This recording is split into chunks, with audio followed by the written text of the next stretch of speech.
Someone was in need of medical assistance. Middle-aged gentleman, he's panic-stricken. His wife fell and she's unresponsive. And there's blood pooling out from behind her head. We're doing everything we can to resuscitate her. Long story short, they weren't successful. Reality of life and death. And as a police officer, you have to be professional. Vin Scotto. I did 20 years with the New York City Police Department. I was exposed to police culture on a daily, and it wasn't necessarily the blood and bullets and the high intensity stuff. It was really the exposure to what was behind the uniform, the humanity behind it in terms of the stories. At the end of the day, to make a blanket statement and say we need to defund the police, we are going to use them as a political pawn in this game, right, of power and greed and ego, that's a problem. And you feel unappreciated, misunderstood. A lot of people will probably see a guy like you and say, this guy's got it all figured out. And you're sitting here saying, no, I do not. I was going through a divorce that was very tenuous. It really knocked me to my knees. And it started to whittle away at the person that I was. I had never felt that kind of adversity. Fast forward, I've had to learn some coping skills, pick up some tools of the trade, if you will, as far as... How can people become better leaders? I think it comes down to... Vin Scotto, longtime member of the New York Police Department, a bit of a Renaissance man, and certainly a mentor to me. It is a great privilege to have you on this show. Thanks, Mike. I appreciate it. Let's start with the police stuff, man.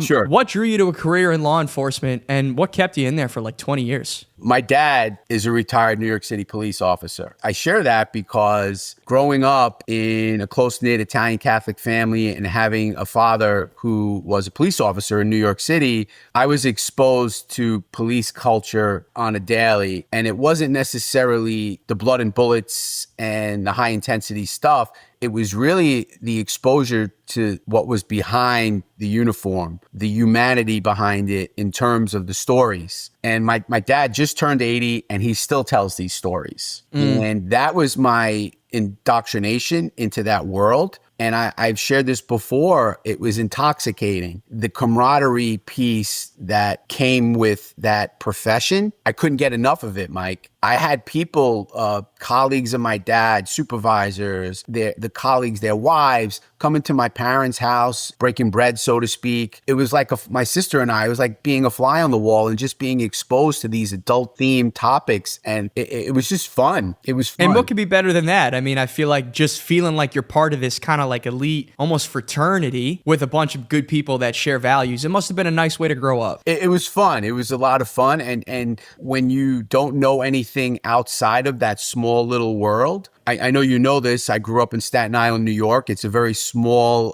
community, so to speak. It's 6 degrees of separation, you know, from Kevin Bacon. Like everyone knows everyone somehow. That's how Staten Island is. So it's how you and I got connected, right? Absolutely. Well, I'm curious, in a place like that where everybody's so community-oriented, I don't know if Staten Island puts out a lot of members of the police force, but how did you specifically move into like, you know, being in the know to actually becoming like a member of the force? I went to Catholic high school and I was looking to get into something totally different. I was enthralled with the financial markets and I thought my trajectory was going to be like investment banking or something of that nature. I was interested in law in terms of being a lawyer, actually. And as I got older, I decided to go to college for business, for finance. And we got hit with the stock market crash of 1987 and the economy changed. My dad, who was, like I said, former police, very conservative, he was kind of getting in my head about wrapping my head around the idea of say, hey, you can still pursue these other career paths, but why don't you take the exam? You never know. And I kind of like, that's not for me. And then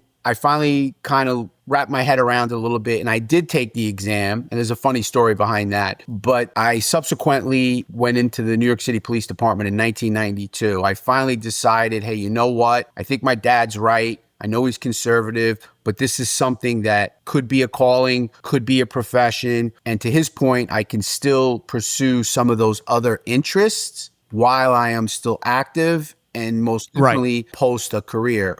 Awesome. And how long were you actually on the force for? How many years? 20 years. That's unbelievable. I wonder if there were any moments that stick out to you as like, hey, this was like a defining moment in my career, or any stories that you can share. I know that we see police officers all the time, and at least I imagine like, hey, I just see this guy in the subway for like 2 minutes a day, or I see this guy at the station. Like, I wonder what all goes on in the worlds of these people. Is there any stories that you can share with us? Sure, there's a few actually, and I'll try to be as brief as I can. Awesome. Early in my career, and I still, when I tell you, I still have this memory in my mind. And I remember it hitting me on a real deep emotional level after I took the uniform off on this particular day. I got called I was working in the West Village. I was a relatively new police officer. I think maybe I had a year on the police department, and I was working with a friend who actually was still friends. We still get together. We were rookies together.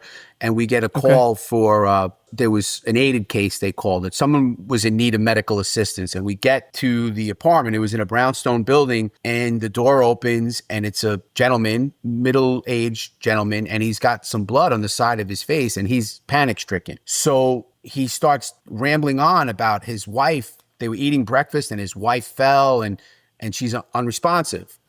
So in the back of my mind, my first instinct is we might have a homicide here, because why does he have blood on his face?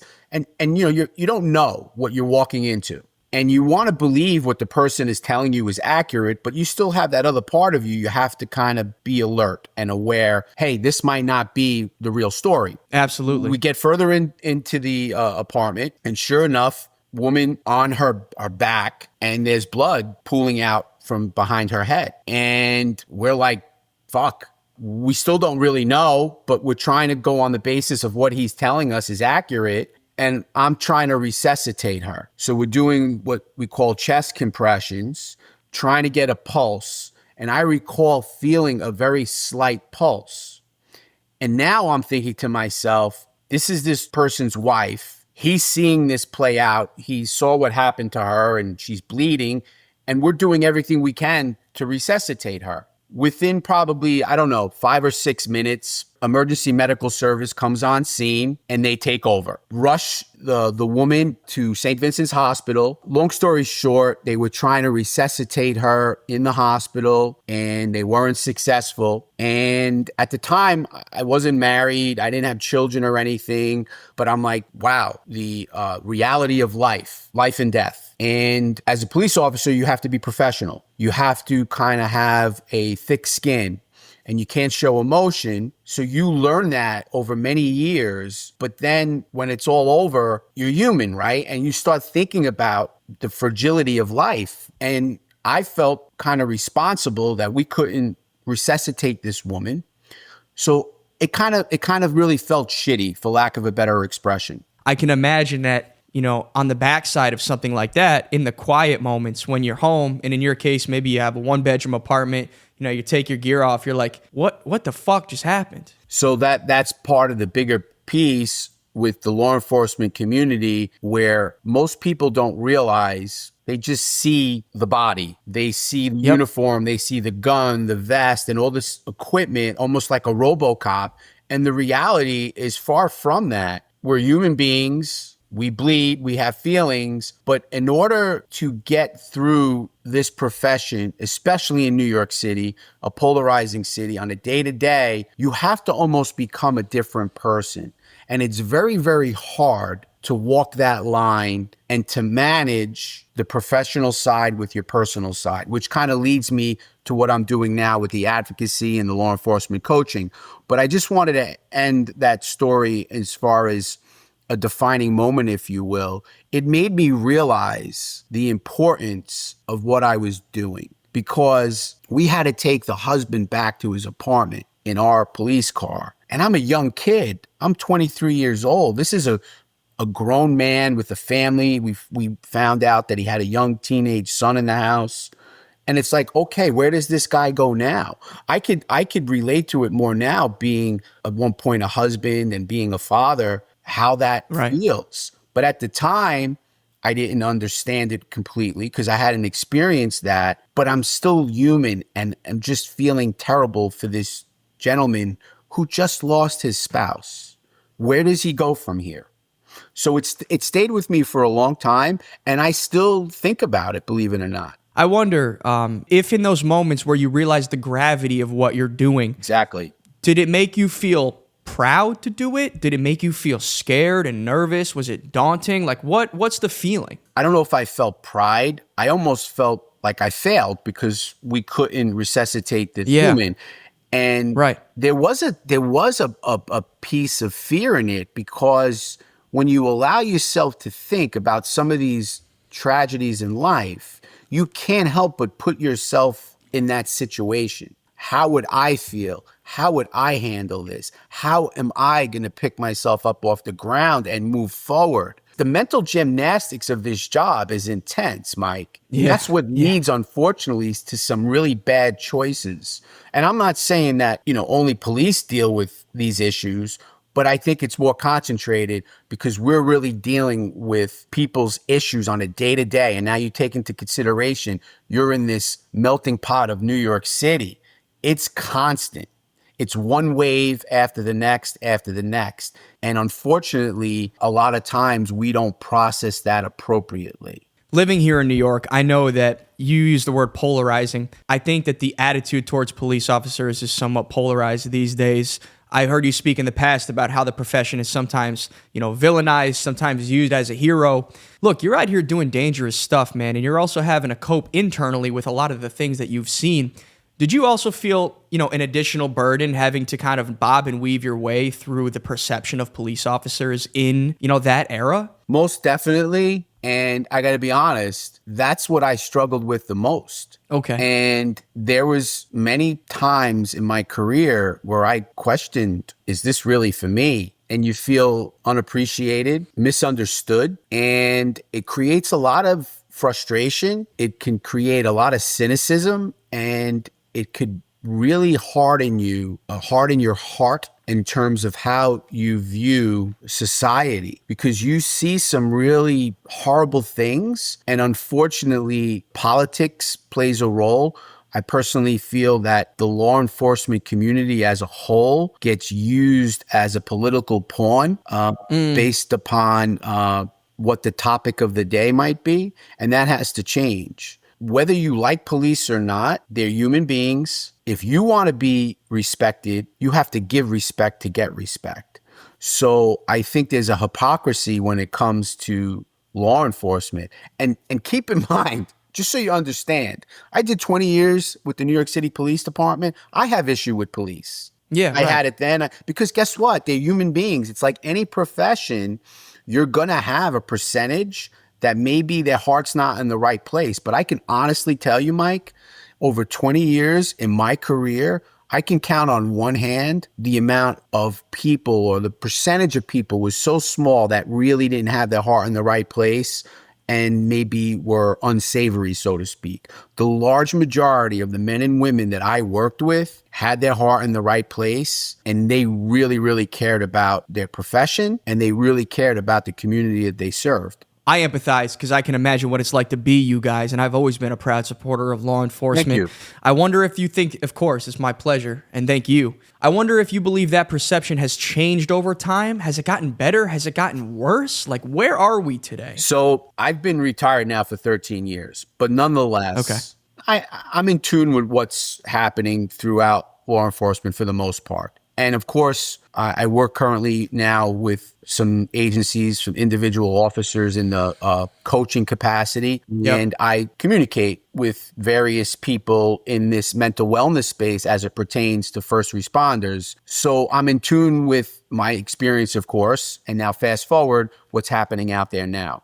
So it hasn't changed much. In many ways, it's gotten progressively worse because of the defund the police movement, the civil unrest that's occurred over the last couple of years, what's happening right now as we speak in New York City. And that's unfortunate because at the end of the day, whether you like police or not, it's a needed profession in society because guess what? We are the sheep herders. We are the ones that protect the flock. And not everyone is willing to or capable of doing that. And those that can, you need to support them because not only are you being part of the solution to keep our society growing, to keep us all safe as best as we can. We all need to get behind that. So it's okay if you have an issue with how it's done and you want to have those conversations. But at the end of the day, to make a blanket statement and say we need to defund the police, or we are going to use them as a political pawn in this game, right, of power and greed and ego, that's a problem. That's a problem. And any normal, rational person could see that. I completely agree. I think anybody with a shred of rationality should agree with exactly what you're saying. And maybe that sounds like a hot take. I really hope it doesn't. And I hope anybody listening could at least empathize with exactly what you've said. I also feel like a unique element of the role of the police officer is that the police officer is trying to help you, whether or not you support the police or not. They're going to show up at your door and try to assist. It must be a bit of a unique dynamic when you're trying to assist somebody and they're like, F off. I don't need you, but we do need you. It happens more frequently than you can imagine. And I've seen that play out over many years, and it hasn't changed. I keep in touch with some people that are still active, not many. It's more in the people that I've come across in the coaching piece, and they all have the same, you kind of laugh, but the hypocrisy still exists. It's unfortunate, but it's kind of part of human nature too. Think about it. You and I and your listeners, no one wants to be told what to do. And unfortunately, sometimes the police have to tell you what to do and you don't like that. Yeah. Right. And I can admit to that. And I was one of them. Right. So I get that. But yet, when you break it all down and you think about the role and what it represents, any normal, rational person could say, yes, we want to protect our citizens. How do we? Yes. What's the best way to do that? So I think it's something that's needed. And I think, once again, legislation has to change in that regard to recognize the value of our law enforcement, first responder personnel, regardless of where you are on what side of the aisle and all this other stuff that, creates division. There's no need for that. I am curious. You spoke a little bit earlier about how you had some quiet struggles as a result of some of the work that you did. Sure. But as I think about, call it the timeline of like men's mental health and the acceptance of it, I don't imagine that maybe the 80s and the 90s were the best time for people coming out saying, hey, look, I'm this kind of like rugged dude that's kind of struggling. How did you navigate that? How did your approach to mental health change like throughout your career, if at all? So it's interesting. You said something at the beginning of the show, and you used Renaissance man. It makes me laugh. I don't know if that applies to me, but I always had, I think, part and parcel the way I was raised and the way I grew up and how my parents raised my sister and I to be very confident and to believe in ourselves. And even though there was dysfunction, and I say it in the best way, Italians, we talk with our hands. There's 5 conversations going on at once. Yeah, me too, man. Yeah, you get it. And it could be crazy, but we always knew there was love. Sometimes misguided love, but love nonetheless. I share all that because it allowed me to feel comfortable in sharing my thoughts and my feelings. And now this is coming from, I guess I might be considered a type A or an alpha. I don't know. But our generation, my generation, and even your generation, men are not really encouraged to share their feelings and thoughts, right? Oh, I completely agree. And that has to change. So as it pertains to me, I think I'm a little bit of an enigma in a way for other reasons too. But as it pertains to the mental wellness, I always felt I was able to have those conversations. As time went by, I felt I got better at communicating, and I'm still working on it, Mike. I'm still a work in progress. I'm working on being more empathetic, listening more. I have a hard time being an active listener at times because I get excited and emotional, and I want to share, right? But the one thing I learned throughout my police career, I had this knack, I think, of listening and understanding and sharing my own vulnerability and my own experience almost in a storytelling kind of way where it brought the temperature down. And it made, I don't want to interrupt you, but yeah, I think that is a superpower, and I don't just say that. And I think in a world I agree. that feels candidly feels more disconnected than ever, for as connected as we claim to be on the internet, right? I do feel like people are lonelier than ever. And so I to have agree. the ability to be able to genuinely connect, genuinely listen and say, hey brother, either I felt that way too, or I know what it must be like to feel that way because of these things that happened to me. And it doesn't even have to be a sad thing. It's like, hey, that's great, man. I can imagine how good that feels right now. That level of connection, I fear, is slowly being lost on I us. And so agree. I'm glad you brought that up because it needs to stick I around. agree, and think about it. We've spoken online a handful of times. Different kind of generations. I Absolutely. have I'm almost twice as old as you, and yet we connect as men, and we were able to have deep conversations and talk about real life stuff. That has to Right. happen more, and that's why I'm so grateful for being here with you today.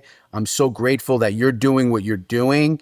And it's tremendous because we need to have more of these conversations. Conversation is the key, and not just words, real, raw, authentic conversations. And I think the more you talk about it, it's not going to solve it, but the better you feel. You can say, hey, all right, look, I'm not alone in feeling this way, right? This is a battle. This is a trial that others have faced.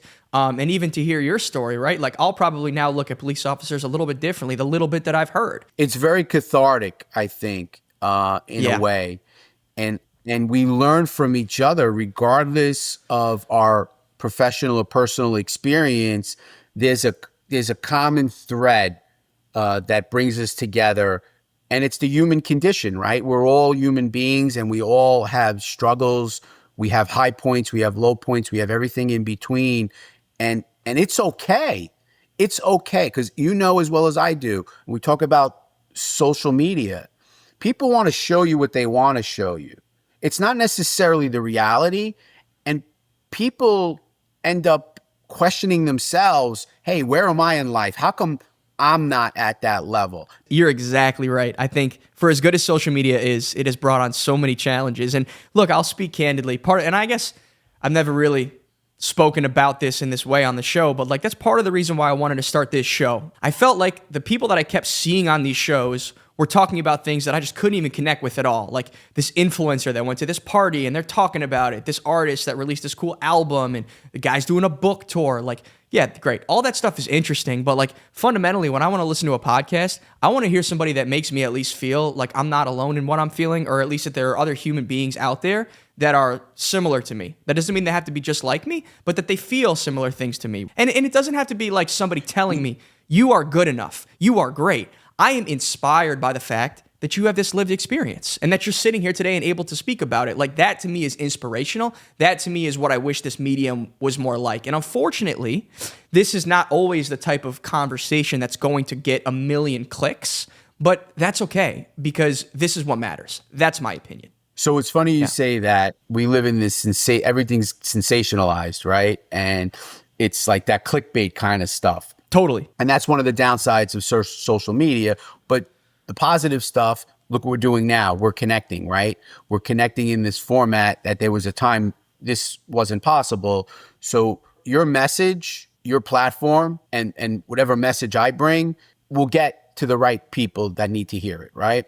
And that's a good thing. Even if there's one person out there right now, then when they listen to us communicating and as you say, kind of hashing it up, right, cutting it up, Totally. they will glean something insightful from it. So back to what you said, and part of the problem, we're so used to getting fed junk food, and you and I both know junk food tastes good when you first experience it. You get that little high, but then you feel kind of crappy after, right? We want to give people things that are healthy. It doesn't have to be the same experience, the same story, the same ethnic background or socioeconomic background. But here's something that's real, it's raw, it's authentic, it's passionate, and I could listen and relate on some level and take that to apply in my own life's journey. So when you say storytelling is a superpower, I've said the same thing, and I can't agree enough. And just not to plug me, I'm not plugging me, but I started writing these funny police stories based upon my experience last year Yeah. to not only reconnect with other law enforcement officers, but even the general public. There's things that touch on the human condition that are funny. I've always tried to come from a place of humor, and that's what I miss about the police department. If I missed one thing, it's the camaraderie and that sense of connection with the humor. I still have conversations and get together with people, and I laugh so hard my stomach hurts. And I am trying to bring that to other law enforcement, first responders, other people. So for the police, we can have this shared experience, and then we start talking about some more important topics, because it does bring the temperature down. You Right. establish that camaraderie, and they feel they're safe to talk about some other things. And I've had it happen in my life with what I've been doing, right? But now the flip side, when you deal with the general public, right, they get a little insight. Wow, these cops are human. They do understand about the human condition and what goes on, because cops can be some of the funniest people you ever meet. Yes, completely agree. And at the same time, too, it's like just hearing people speak candidly, even if they're talking about things that you can't relate to personally at all, I think makes you feel more empathy towards them, because you're like, oh, they're normal people just like me. They're not these sensationalized characters. This guy is just like me. Even though he doesn't do what I do, he doesn't look like me, he doesn't come from the same background, he's just like me, and he makes me feel like things are going to be okay. And there's a humility to that. There's a humanness to that. There's a comfort in that, where you could say, wow, I learned something. This made me feel good about the human condition, because it's very easy in this world to be negative. If you allow yourself to go down that rabbit hole, and you do feel isolated and alone when you allow that to happen. I would just ask you this, for anybody that's listening, what early warning signs would you encourage, whether it's officers, men, or just people in general, to look for, if you start to really feel overwhelmed or a little bit lost in life? The interesting thing about police, think of it, we're first responders, right? We put other people first. We have a tendency to not put ourselves first, and that carries over into our personal lives. We have a tendency to think it's almost like us against the rest of the world, and sometimes that shield it protects us, but then when the smoke clears and we take the uniform off, it's very hard to transition to a normal civilian life, let's say, right? Right. It's very difficult. It's not impossible. So what I've learned is there are certain things that I have to be more mindful of. Feeling very cynical about looking at the negative in people. That was a problem. Feeling angry towards certain things I had no control over, whether it be the political landscape within the New York City Police Department, how people viewed police. It's very difficult sometimes to look beyond that and be mindful of why you chose the career, be more in terms of being more resilient into being able to drown out that noise. That's very difficult to do. And it took me a long time to make peace with the profession and to finally come to the realization, once I felt like I became a human being again, and I say that tongue in cheek, but it took a lot out of me. They took their pound of flesh, but I realized that I was called for that profession. And now paying it forward based upon my own personal struggles and journeys within the career and post the career, things I had to learn along the way to be more empathetic, to work on being more humble, to work on being more of a leader within myself and lead by example. And this is a daily struggle for all of us. You mentioned imposter syndrome. Whether you're in the police world or any other world, I think we can all be our worst enemies, and we can question ourselves. Am I doing enough? Am I being true to myself? Am I living a life of integrity? I think we all have those conversations, that hamster wheel that goes off. And with me, when I was going through some tough stuff, I was going through a divorce that was very tenuous.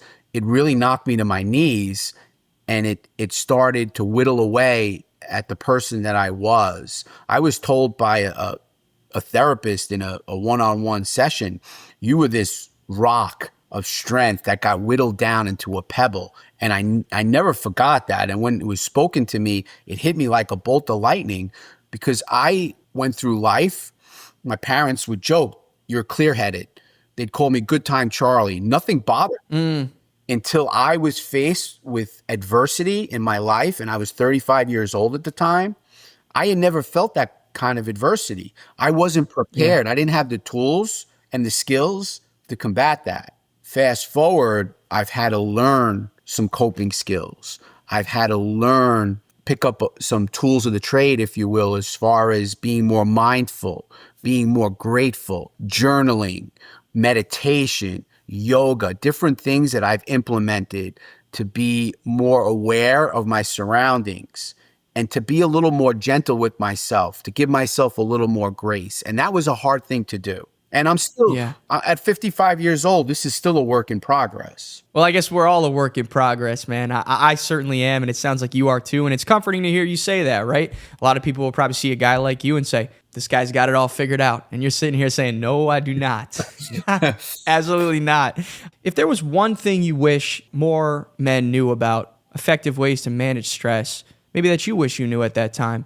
Men or women, but I know with us as men, it's hard to have these conversations, right? There's an expectation of us where we have to rub some dirt on it and just keep moving forward. Guess what, guys? That's bullshit. We need to talk about stuff. So we need to communicate, but don't let your past define you. Don't let some missteps, some poor judgment, some bad luck to make you think you're less than what you are. Only you decide when you look in the mirror what that person is and what that person represents. Ultimately, that's all that matters. So exceptionally well said. I appreciate you bringing that up. I'd love to, move on to a bit of a lighter note. Look, I called you a Renaissance man at the beginning of the show. You've done a few things since retiring from the police force. What's the biggest lesson you've learned about kind of how to adapt to change? That's a great. Were these easy lessons to learn? Were they hard? But how did you navigate it all? So personally speaking, and I can't account for everyone, I have a hard time with change. Me too. Change is not easy for me. I get very regimented. So when I think about it now, when I was struggling, a lot had to do with the fact that it was hard for me to adapt to change. I went from this Italian Catholic family where I could have still been living with my parents at 55 years old. Yeah, they probably would have loved to have you. Yeah, to venturing out on my own. And I went to Catholic grade school. I went to Catholic high school, so it was regimented.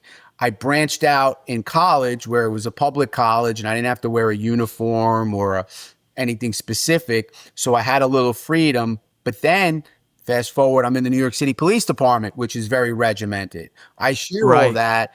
When that career ended, I wasn't prepared for the fallout of that. As much as I was ready to leave, and believe me, at that point, I couldn't wait to leave. I felt I for my own sanity, for my own peace of mind, I needed to segue into something else. But I never allowed myself to process the career, the ups, the downs, the in-betweens, the calling piece. I never fully appreciated what I did. And I ended up jumping into another career and I ended up struggling with that. And then it created some other feelings of lack of purpose because I didn't have that regimented lifestyle and I had to find a way to recreate that. And that took some time. And I can even liken it to like just becoming a young adult in my experience. Look, I went through elementary and high school and college. And then even after college, I don't think the full effect of the fact that, my life was not really laid out for me after that point. So like after the first few years of being a working person, I come into my mid to late 20s and I'm like, wait a second, is this just what it's going to be? And if it's not, then I have to make that change. Like nobody's going to make it for me. I think that's even today, that's a weird dynamic that I'm trying to navigate as somebody who no longer has kind of plans made for him. To take it one step further with the change piece, I think no matter where you are in life, you at 28, me at 55, I think we all have that cycle of, okay, this is something new. This is something different. This is something that's a little scary because it's unknown. How do I manage that? How do I move forward in the direction I want to go in, realizing, hey, this is not a perfect life. It's not a perfect world. It's not a perfect journey, a perfect path. There will be pitfalls. There will be bumps in the road. That's okay. The worst thing we can do, and I'm still working through this, and I will continue to work through this, is to not let the naysayers tell me I can't do it. To not look at social media and say, oh, someone had some milestone at 28 or at 55 and I'm not there. That's their journey. Yep. That's none of my business. My journey is my journey. If I could wake up every day, one day above ground is a good day, as they say. Yeah. I'm fortunate, right? And all we are promised is today. So let me figure out a way to be my best self, make the most out of today, go in the direction I want to go in, to be someone that has a purpose, that can give back, that can grow. And we're all work in progress. This is something that's an everyday thing. No matter where you are in the food chain, no matter where you are economically speaking, socially speaking, this is something for all of us. And I think where we get caught up, and I said it already, we're constantly comparing ourselves. Why can't we just scratch that, make peace with who we are, make peace with the past, and focus on being mindful and present for today? And it's easier. Look, it's easier said than done. You and I both know it. Yes. But I think if you can master that art, you shed yourself of so much burden. And I think part of, what is important to cultivate during a time like that is something that I want to hear your perspective on is this idea of resilience, right? Like somebody who can thrive despite adversity, someone who can thrive despite chaos. And this isn't like self-help preachy stuff. This is real stuff, right? You might get laid off, right? You might go through a divorce. You might have some hard time where you don't have a lot of money. Like, how can people think about cultivating resilience? How have you done it in your life? And how important is having a resilient mindset when you're going through those big changes? So I have a friend of mine who said this to me not that long ago. People go through it, but don't necessarily grow through it. So you want to grow through it. And that's challenging. Easier said than done, right? Make no mistake about it. I haven't figured it out. I don't think anyone completely masters it. It's not one of these plug and play kind of things. This is something that evolves over the course of your life and continues to evolve until you take your last breath. With that said, some of the things that worked for me, and I still am working through various challenges. Understand what nourishes me. Understand what nurtures me. And for me, I need to be physically active.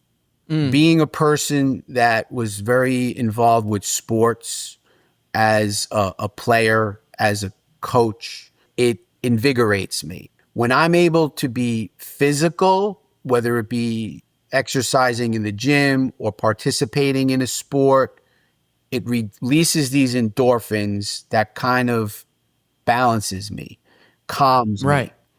And it allows me to have more clarity in my day-to-day life. That's for me.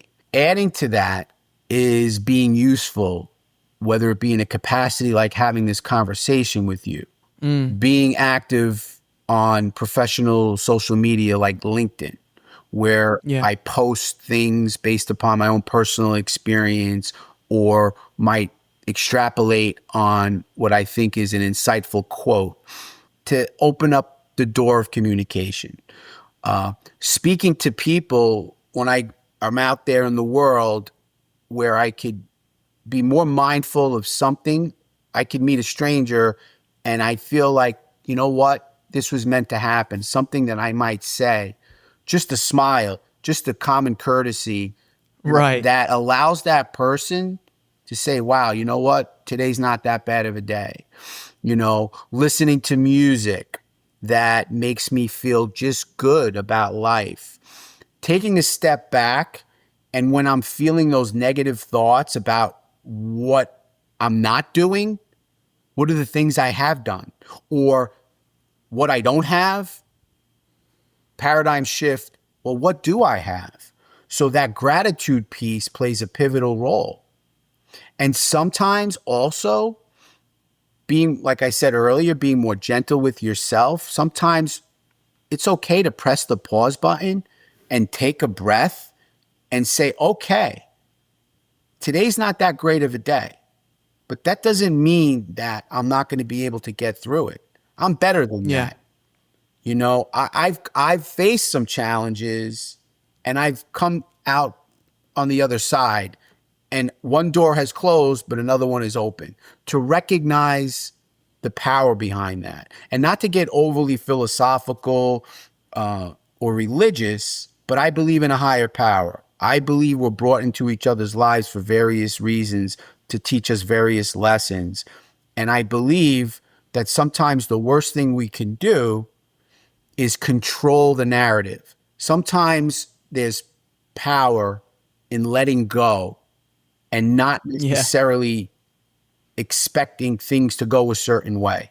That makes total sense, man. I wish I was better at that, Me right? too. I so badly want to control Me everything, too. man. And I think trying to control things that you can't is like Sisyphus pushing a boulder up a hill. You're never going to do it, man, but it's just going to burn you down. I'm trying to also cultivate one of the skills you spoke about, taking a break. Like just, even if it's literally 30 seconds where I sit at my desk and just, whoo, all right, lots going on right now. Or take a quick walk, right? I think sometimes in the day it feels like I don't even have the capacity to allow myself a minute to break because I'm just thinking but the reality is you always have a few seconds. You always have a few minutes. You can always center yourself. Easier said than done. Yeah. But certainly a skill that makes you more resilient if you can master it. I would love to sort of wrap up with this question. So how can people, and look, a lot of my audience is men, so maybe it's men, become better leaders, right? So not just in their careers, but in their communities, in their families. Like, what does a good leader look like? I'll try to keep it as simple as I can without being too verbose. I think it comes down to actions speak louder than words. Being a leader within yourself first. It's very easy to you and I to talk about what people should do, or what they could do. But if we're not leading by example in our own personal lives, it falls on deaf ears. Regardless of where you are in the world, whatever you're struggling with personally or professionally, or whatever your status is, doesn't matter. When you lead with integrity and you lead with compassion, with honesty, with empathy, when you can be a person like that, that has more value than any other accolade, any other materialistic possession or financial status. And I believe that wholeheartedly. And I think if we were able to all kind of look ourselves in the mirror and really have that honest take and work towards being our better selves out there. We're not going to be perfect. We're going to make mistakes. I'm going to make a mistake today, probably multiple mistakes. I go outside, I got the Guinea rage going sometimes, that Italian fire where something sets me off. I'm not some kind of Zen master, but I am aware, and sometimes I do it right, and I want to be better. I want to keep growing, and that's all you can do. And you can't beat yourself up over the mistakes. You have to keep kind of moving forward, right? Well, first of all, thank you for saying that. I'll say two things on it as I close. The first is I really appreciate your nuanced approach to this, right? I think I alluded to it at the beginning of the show, right? Like when I think of you, you're a good looking dude. You served for a long time in the police force, right? like I would not necessarily assume, and this is wrong of me, that the depth of character here is like so nuanced. Do I have to Venmo you for those nice quotes? No, those man. comments? But it's just really nice to see this type of dialogue coming from somebody who's had the lived experience like you. I think it's powerful. Thank and you. I think the second thing that I'll say is this. You had said, look, if even one person out there hears this and they're right in the middle of it, let me tell you and everybody listening, I am at least one person that's in the middle of it right now. So if you think you're going through it, you don't know where you're at, you're trying to figure out the next step, you're feeling a little lost, you're feeling a little behind, hand up, I'm that guy. You can look to me as somebody that might seem like he's figured it all out. I got this show, right? I got a job.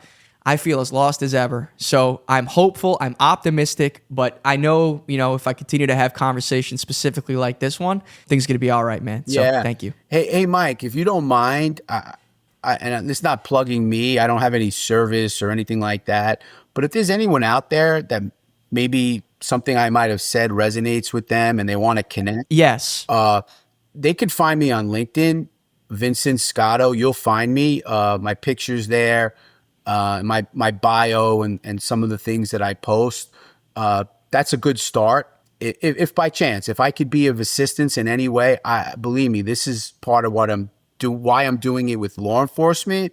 But as far as other people out there, and especially the men that might be struggling with some of these concepts and feel like they don't have a voice or a safe place, please don't ever hesitate. Reach out to me. I'll do whatever I can to provide some clarity and to be real, to be authentic. That's all I could be. Absolutely, man. And I have a strong feeling that this, if you'd ever come back, this wouldn't be your only appearance on the show. So I really appreciate all this. I want to come back. And awesome. Well, I can't wait to chop it up again. And in the meantime, man, just keep doing you. You're a special guy. Thank you. And I feel the same way about you, Mike. And I can't begin to tell you, I consider you a close friend. We haven't broken bread together, but we will when I get back from Florida. And absolutely, I can't wait, because I know it'll be even more dynamic, and I feel connected to you on a higher level. And I can't begin to tell you, I'm grateful. Thank you. And you keep doing what you